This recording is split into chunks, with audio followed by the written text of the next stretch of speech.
Bismillahirrahmanirrahim. Bismillahirrahmanirrahim. Assalamualaikum warahmatullahi wabarakatuh.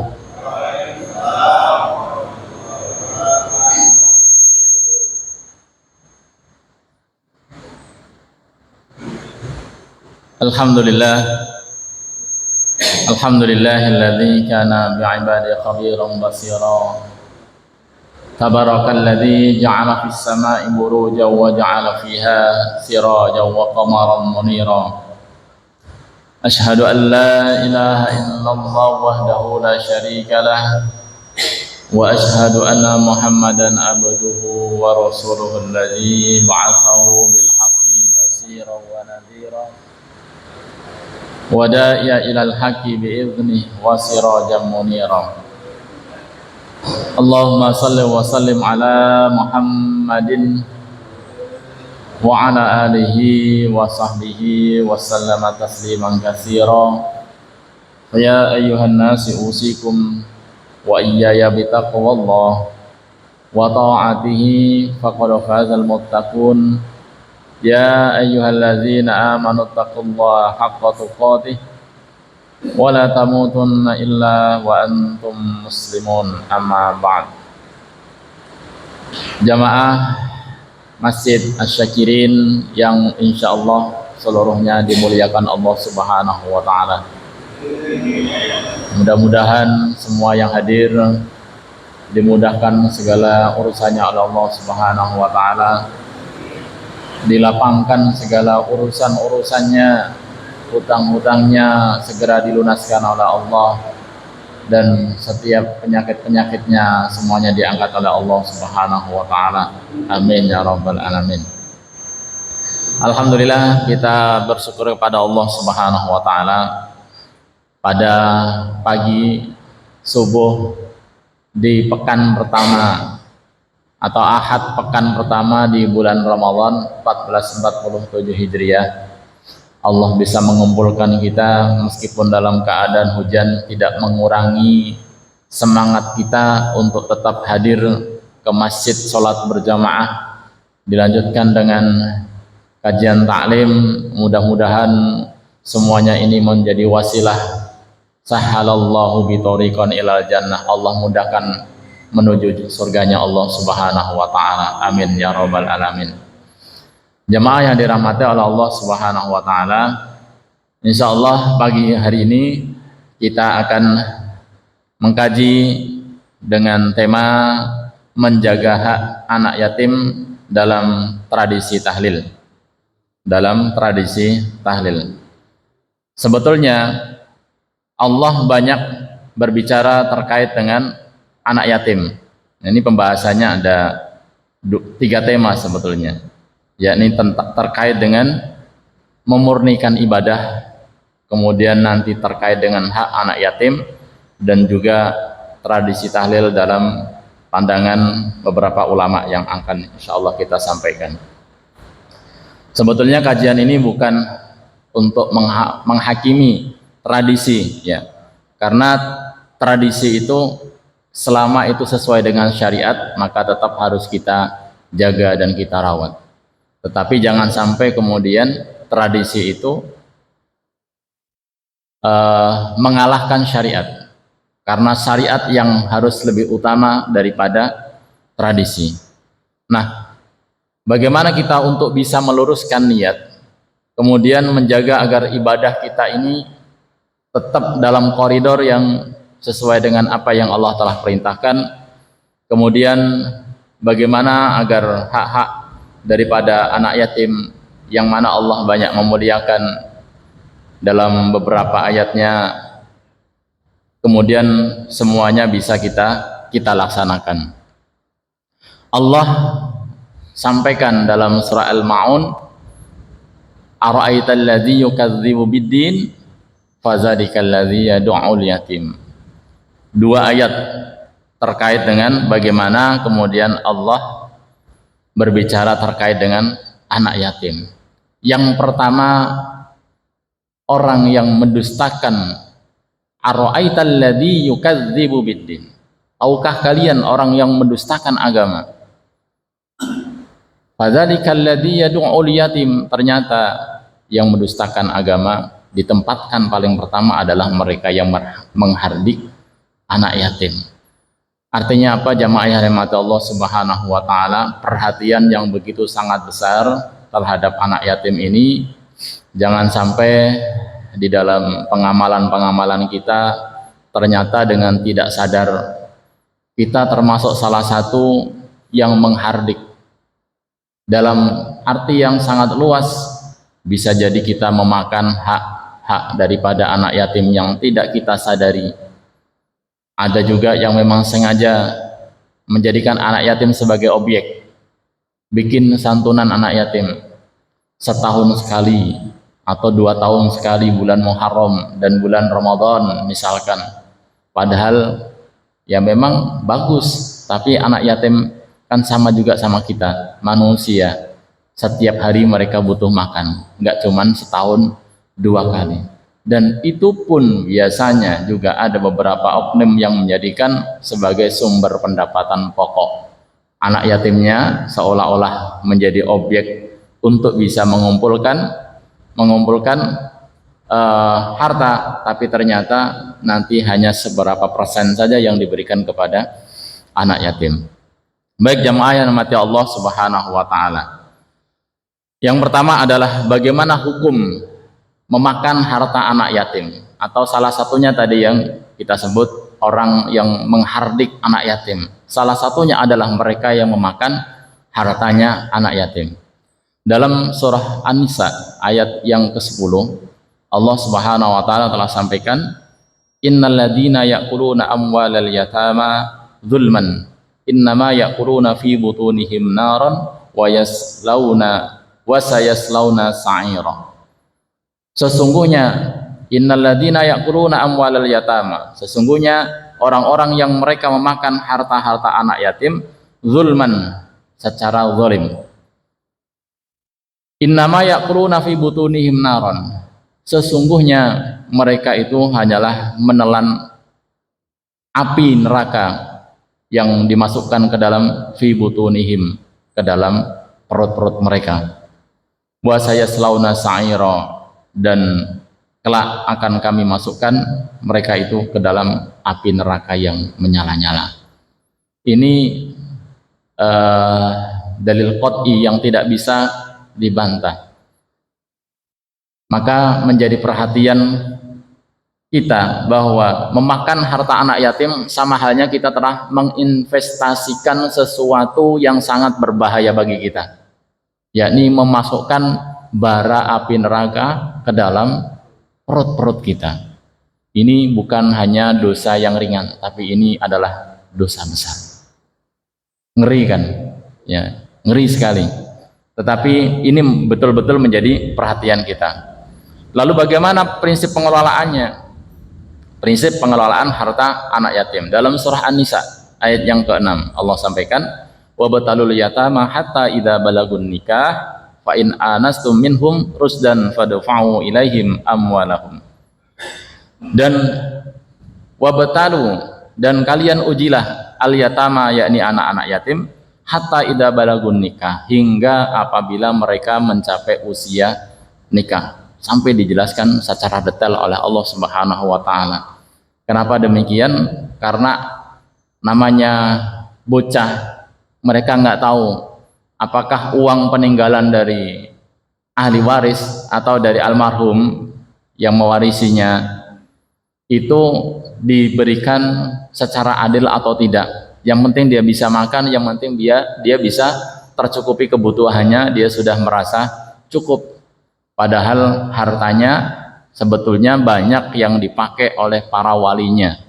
Nah, ini kaitannya dengan ayat tersebut. Jadi di zaman dahulu yang kemudian ayat ini diturunkan, yakni banyak anak-anak yatim yang tidak diberikan haknya oleh para walinya. Jadi misalkan bapaknya ini pergi berperang, karena dulu banyak berperang ya. Mereka berperang, lalu kemudian anaknya masih ada, bapaknya meninggal. Nah, ini hartanya langsung dikelola oleh walinya.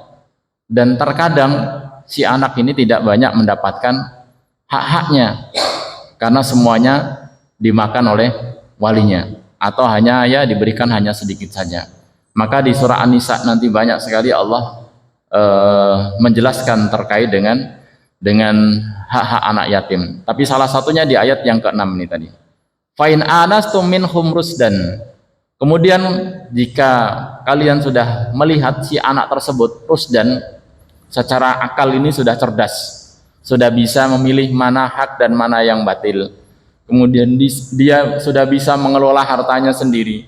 Artinya di usia balik di atasnya lagi, mungkin usia antara 20-an, maksimal 25. Maka harta tersebut harus fadfa'u ilaihim amwalahum. Maka harus sudah diserahkan kepada anak-anak tersebut, yakni yang sudah memiliki akal yang rusdan tadi, sudah bisa memahami atau sudah bisa mengelola uangnya dengan baik secara manajemen. Jadi bukan pada saat dia kecil, usia mungkin 6 tahun, 7 tahun, jangan dikasih, karena akan sesuatu berdampak pada sesuatu yang tidak baik. Boros, dia akan memakai dengan tidak tahu, karena dia tidak tahu sampai dia memahami. Artinya harta anak yatim ini harus dijaga dan tidak dihabiskan oleh si walinya. Kemudian bagaimana dengan tahlilan dan hidangan? Nah, ini yang menjadi banyak pertanyaan di kalangan para jamaah. Apakah kemudian tahlilan termasuk memakan harta anak yatim? Nah, ini pertanyaan. Maka tergantung, jawabannya adalah tergantung dari sumber dana dan kondisinya. Nah, ini menjadi catatan ya. Apakah makanan tahlil termasuk memakan harta anak yatim? Kan otomatis kalau bapaknya meninggal atau ibunya meninggal, kan biasanya ada tahlilan. Nah, uang itu dilihat. Untuk menyediakan makanan, uang dari mana dulu? Nah, ini tergantung dari kondisinya. Yang pertama, kalau makanan dari harta pribadi milik si ibu, misalkan kalau bapaknya yang meninggal. Kalau ibunya yang meninggal berarti milik si bapaknya sendiri. Pokoknya harta ini harus dimiliki oleh salah satu dari orang tuanya tadi, bisa ibunya, bisa bapaknya. Maka boleh, ya, maka boleh, tidak haram. Yang kedua, kalau dari sumbangan warga. Dari sumbangan warga, melihat ada yang meninggal, kemudian tetangga kanan kiri memberikan bantuannya, maka tidak masalah. Jadi uang yang atau makanan yang dihidangkan dari sumbangan warga atau dari salah satu orang tuanya tadi, maka tidak bermasalah, halal. Yang ketiga, gotong royong. Ya, gotong royong ini sama halnya, kan swadaya dari masyarakat. Artinya kanan kiri membantu, ini juga tidak masalah. Dan yang keempat adalah dana bukan milik si anak yatim. Dana bukan milik anak yatim. Mungkin ada seorang yang kemudian sangat-sangat peduli terkait dengan anak yatim, ada yang meninggal dunia, dia datang ngasih duit segepok, nah mungkin 1 M atau berapa, nih buat nanti kegiatan mereka kalau misalkan mau ada acara untuk mendoakan atau tahlilan dari keluarga si mayat tersebut, maka boleh dimakan dan tidak termasuk memakan harta anak yatim, halal ya, bisa dipahami di sini ya. Jadi halal manakala tadi, yang pertama kita ulangi, dari harta pribadi baik bapaknya maupun ibunya, tergantung siapa yang meninggal. Kalau misalkan kok kedua-duanya meninggal bareng-bareng, ya berarti nanti harta itu pokoknya bukan milik atau bukan haknya si anak yatim, maka halal. Atau dari sumbangan warga, halal. Dari gotong royong, halal.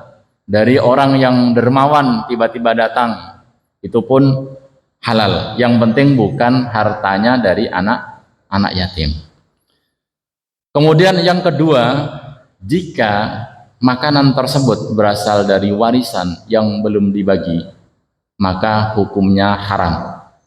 Perhatikan di sini, karena banyak di antara masyarakat kita biasanya kalau meninggal dunia, ya kebanyakan juga nggak langsung dibagi, karena dengan menjaga tradisi ketimuran.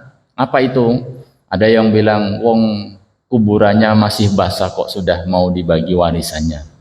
Padahal ketika si jenazah sudah meninggal, wajib segera itu harta langsung ada pemiliknya. Karena itu nggak ada pemiliknya, bahaya. Nah, kalau harta nggak ada pemiliknya, pasti itu pemiliknya si ahli waris semuanya, harus dibagi. Kalau sudah dibagi, maka pastikan itu bukan hartanya si anak yatim. Kalau belum dibagi, sudah pasti ada harta anak yatim di situ, karena dia mendapatkan hak warisnya. Maka makanan yang disajikan adalah haram. Ya, nanti ada dalil-dalilnya kita sampaikan. Yang kedua, harta yang menjadi hak anak yatim. Tadi sudah termasuk ya. Tadi misalkan harta warisan yang belum dibagi, maka mengambil uang atau mengambil harta yang dijadikan makanan buat para tamu tadi yang takziah, maka itu tadi haram dari harta waris. Atau sudah jelas itu hartanya si anak yatim, anggap saja sudah dibagi. Tapi anak yatim ini punya haknya yang belum diserahkan, karena tadi di awal kita sampaikan, anak yatim serahkan hartanya manakala dia sudah ada rusdan, otaknya ini sudah berjalan, sudah mampu dia berpikir secara bukan hanya ketika akil balik. Sekarang akil balik apalagi perempuan usia 12 tahun, 13 tahun. Ini secara biologisnya dia sudah akil balik. Tapi secara mentalnya, psikologisnya dia belum paham. Suruh sholat kadang juga masih berat. Apalagi suruh mikir yang demikian masalah uang, masih belum bisa. Nah, kalau sudah dibagi, anggap saja sudah dibagi. Karena dia masih kecil. Nah, kemudian memakai hartanya si anak yatim tersebut, maka hukumnya haram. Yang ketiga, menggunakan uang peninggalan ayah tanpa memperhitungkan bagian anak. Tanpa memperhitungkan bagian anak. Artinya ini ya masih nempel pada si almarhum tadi. Uangnya masih langsung dipakai, karena tadi masih belum dibagi. Dan yang keempat, keluarga itu miskin dan harus terpaksa menghutang gara-gara tradisi kalau tidak tahlilan dan ngasih makanan maka akan dikucilkan. Akhirnya terpaksa harus ngutang. Sudah anak yatim, sudah miskin, harusnya disantuni, malah malah disakiti. Dia harus terpaksa menjadi beban, ya, menjadi beban. Kembali lagi tadi, tradisi boleh dilanjutkan selama tidak bertentangan dengan syariat. Karena tradisi dan syariat ini bisa berjalan manakala tradisi sesuai dengan syariat. Kalau tidak, syariat ini yang tidak bisa berubah. Kalau tradisi masih bisa dirubah. Ya, tradisi masih bisa dirubah. Jadi kalau keluarganya miskin kemudian berhutang, maka makanan yang dihidangkan adalah haram. Maka ini berbahaya dan bisa termasuk memakan harta anak yatim secara zalim. Karena harta peninggalan ayah langsung menjadi harta waris dan anak yatim punya hak di dalamnya. Pokoknya kalau bapaknya meninggal atau ibunya meninggal, maka sudah pasti nanti anak-anaknya pasti mendapat. 6 yang pasti mendapatkan harta waris. Ada sekitar 22 ya, nanti hak waris. Kalau nanti sudah ada pernah kajian, mungkin ngingetin lagi. Kalau belum ada kajian, mungkin nanti kita bisa sampaikan di pertemuan yang lainnya. Ada 6 ini yang wajib pasti dia dapat. Bapak, ibu, ya ini bapak, ibu sudah pasti. Bapak, ibu kok bisa dapat waris dari mana? Kalau anaknya meninggal. Nah, kalau anak meninggal, pasti bapak ibunya ini dapat, tinggal nanti bagiannya.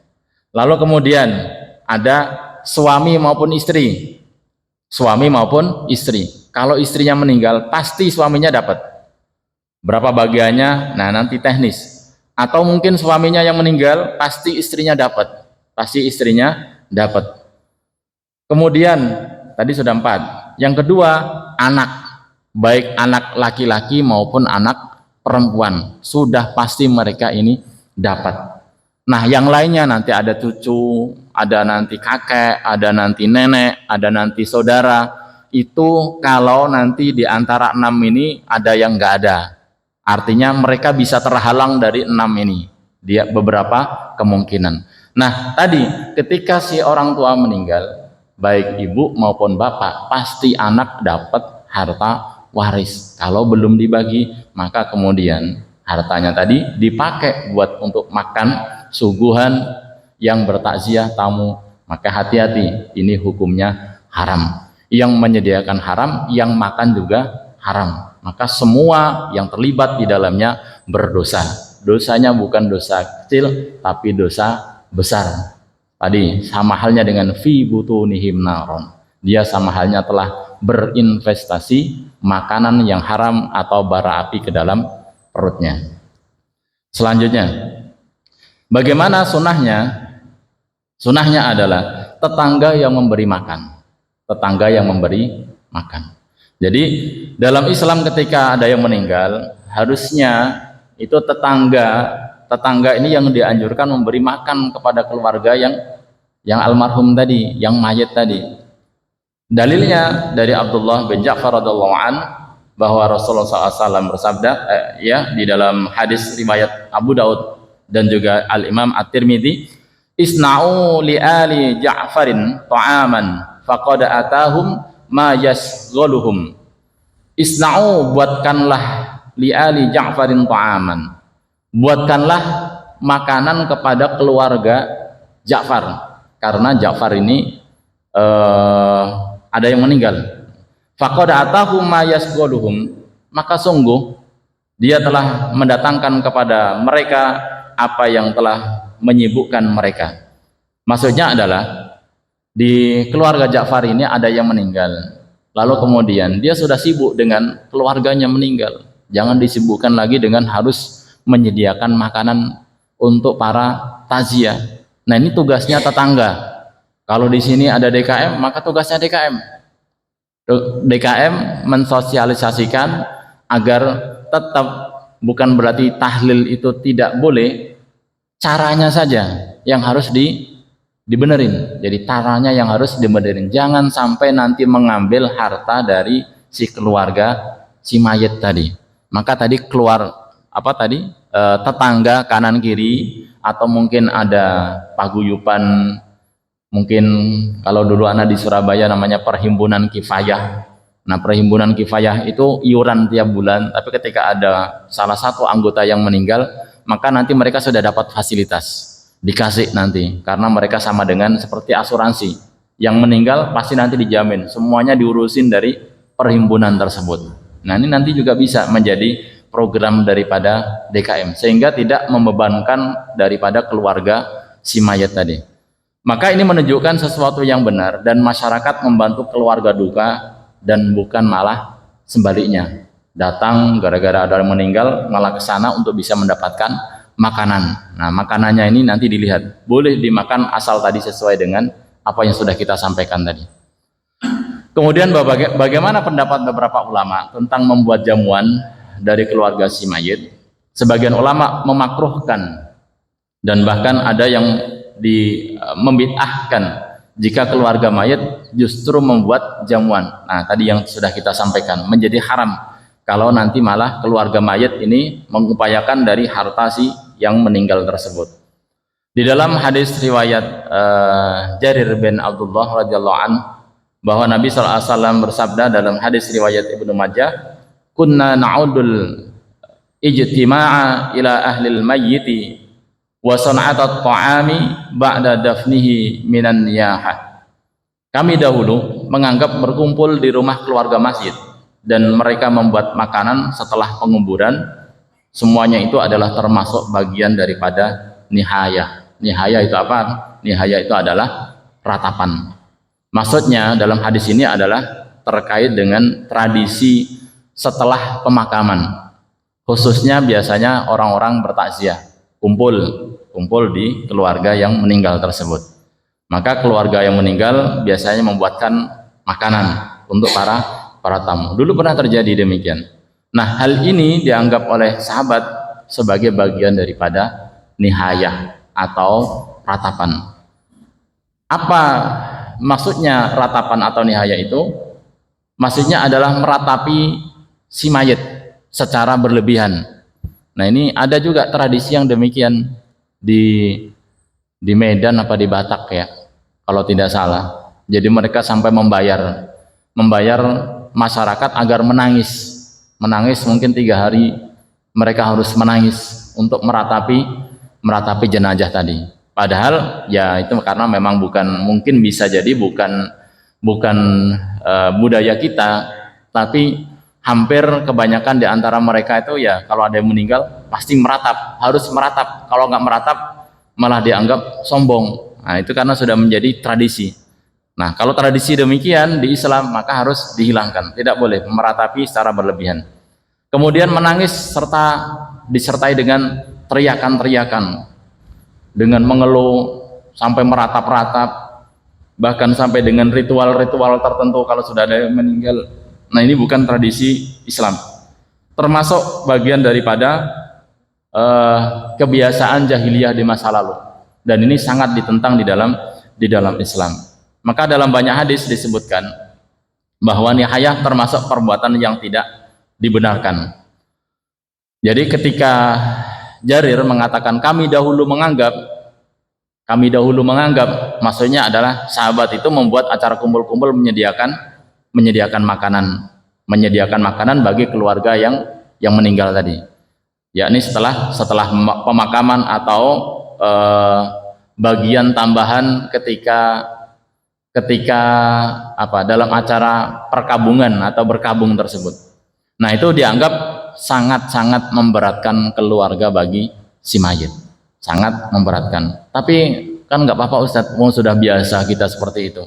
Ya, yang sudah biasa dan ada dana. Bagi yang nggak ada, bagi yang nggak ada itu yang kasihan. Tadi kembali lagi, ini menjadi catatan kita. Silakan melaksanakan tahlilan, silakan untuk ngasih makan, selama itu bukan uang dari hak si anak yang ditinggalkan. Dari keluarga yang lain silakan. Ya, tadi sudah kita sampaikannya. Bahkan bisa menyerupai tradisi atau ratapan yang tidak sama sekali diajarkan oleh para nabi. Lalu bagaimana yang dianjurkan? Tadi bahwa tetangga atau kerabat yang bikin makanan, masakin keluarga mayit, baru kemudian dihidangkan oleh kepada tamu. Jadi yang lebih aktif itu bukan dari keluarga yang meninggal, tapi dari warga kanan kirinya atau nanti dari pihak DKM kalau yang dekat di DKM sini. Kemudian sebagaimana ketika Ja'far bin Abi Thalib tadi wafat, yakni anaknya Abu Thalib radhiyallahu an. Kemudian tadi Rasulullah SAW bersabda, buatkanlah makanan untuk keluarga Ja'far, karena sudah datang sesuatu yang sangat menyibukkan dari keluarga Ja'far tersebut. Yang tidak dianjurkan yakni dengan membuat jamuan untuk orang-orang yang datang dari keluarga si mayit. Nah, ini kembali lagi kita sampaikan.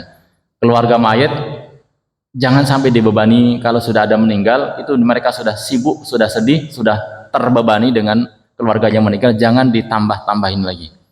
Kemudian apalagi dengan memberatkan biayanya.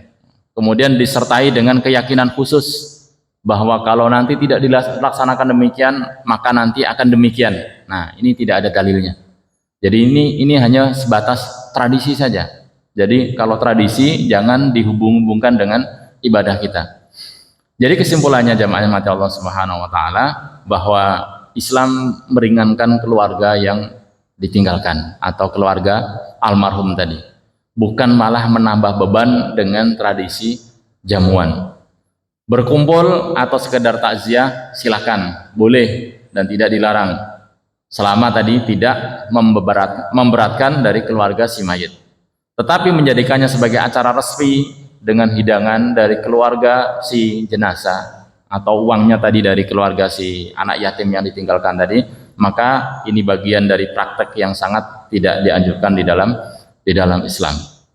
Maka kesimpulannya jemaah mati Allah Subhanahu wa taala, jika yang meninggal tadi adalah ayahnya, kemudian masih ada anak yatim, ada keluarga anak miskin, ya maksudnya kalau yang meninggal ayahnya, kemudian pasti ada anak ya.